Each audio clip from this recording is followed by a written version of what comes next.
প্রদেশ কংগ্রেসের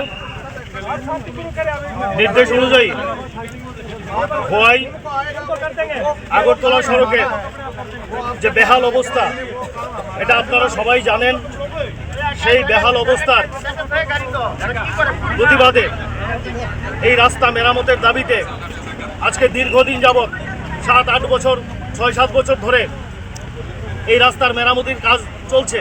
এখানে লুটের রাজত্ব চলছে, কমিশন বাণিজ্য চলছে, নিম্নমানের কাজ হচ্ছে। রাজ্য সরকারের এদিকে কোনো হেলদোল নেই।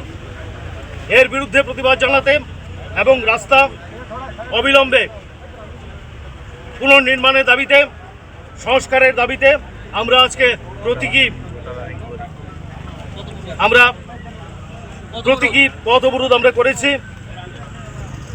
আমরা চাই এই ঘোটালার তদন্ত হোক, যে আর্থিক ঘোটালা হয়েছে, কমিশন বাণিজ্য প্রত্যেক জায়গায় জায়গায় কমিশন। এই বিজেপি সরকারের আমলে আমরা দেখতে পাচ্ছি নিম্নমানের কাজ, যে কোনো জায়গায় হোক নিম্নমানের কাজ হচ্ছে। নতুন করে বিল্ডিং বানানো হয়েছে, বিল্ডিং ভেঙে পড়েছে, ফেটে গিয়েছে। আমরা চাই এই রাজ্যের রাজ্য সরকার অবিলম্বে তার ব্যবস্থা নিক। আমরা শুনেছি রাজ্যের মাননীয় মুখ্যমন্ত্রী মানিক শাহ মহাশয় দিল্লিতে চিঠি লিখেছেন, কিন্তু চিঠি লিখেছেন ঠিকই, কিন্তু এই অবস্থার কিভাবে সুরাহা করা যায়, এই অবস্থা থেকে মানুষকে কিভাবে মুক্তি দেওয়া যায়, তার ব্যবস্থা উনি করেননি, তার ব্যবস্থা উনি করতেও বলেননি, আমরা শুনতে পাইনি।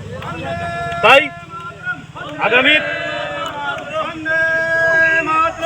অল্প কয়েকদিনের মধ্যে এই রাস্তার অবস্থা যদি ঠিক না হয়, আমরা আরো বৃহত্তর আন্দোলনে যাব।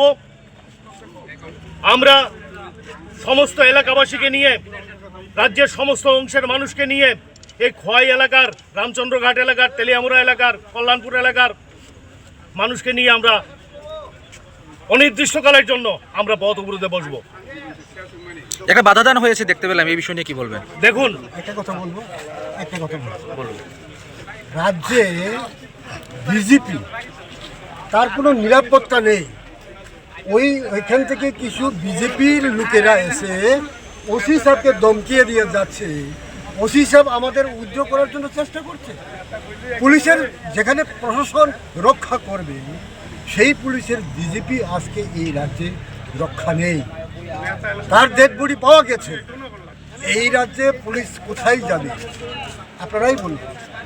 আপনাদের মাধ্যমে এই রাজ্যের, সারা রাজ্যের সংবাদ মাধ্যমের মধ্যে আমরা প্রচার করতে চাই, বিজেপির যেখানে রেহাই নেই, আমাদের আপনাদের হাল হবে কি? ঠিক আছে।